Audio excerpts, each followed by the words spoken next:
Yüce İslam dini, mensubu olduğumuz dinimiz 5 temel şeyi emniyet altına alır. Bunlardan bir tanesi de nesil emniyetidir. Yani bizim neslimizi muhafaza etmemizdir. Allah Azze ve Celle Kur'an-ı Azimuşşan'da da ey iman edenler kendinizi ve ailenizi yani neslinizi yakıtı taşlar ve insanlar olan cehennem ateşinden koruyun buyurarak üzerimizde ilahi bir sorumluluk yüklenmiştir. Yani çocuklarımızı her türlü kötülüklerden, her türlü yanlışlardan, her türlü ahlaksızlıklardan uzaklaştırmayı gerektirecek bir sorumluluk bize yüklenmiştir.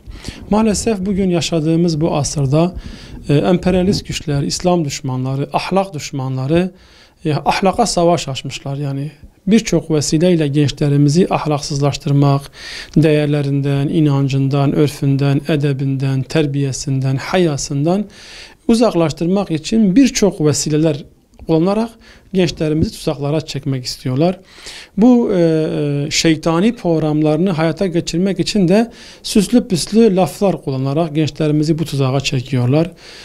Bu noktada hep Müslüman bireyler olarak Allah'a, peygambere ve ahiret gününe iman etmiş bir toplum olarak ve çocuklarımızın hem dünyasını hem de ahiretini karartacak olan bu ahlaksızlık akımlarına karşı bizim de bir şeyler yapmamız gerekiyor. Çocuklarımızı muhafaza etmemiz gerekiyor.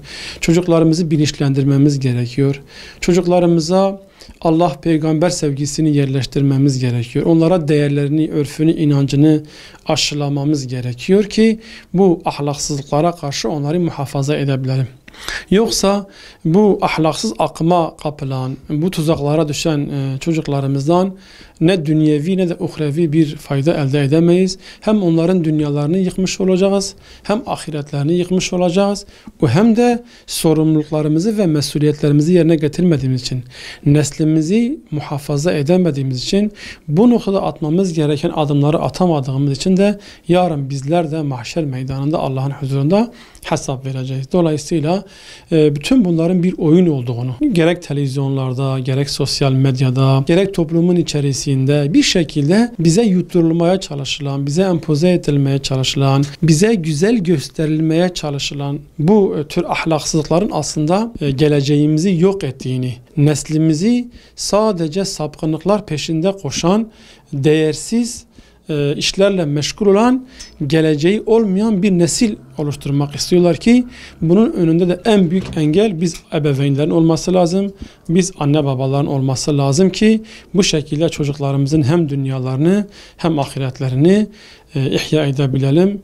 Bu noktada her duyarlı Müslümanın, her duyarlı ebeveynin bu ahlaksız akımına karşı, bu sapık akımlara karşı nesillerini muhafaza etmek için biraz daha üzerine durmaları, biraz daha işin, tehlikenin boyutunu görmeleri gerektiğine inanıyorum.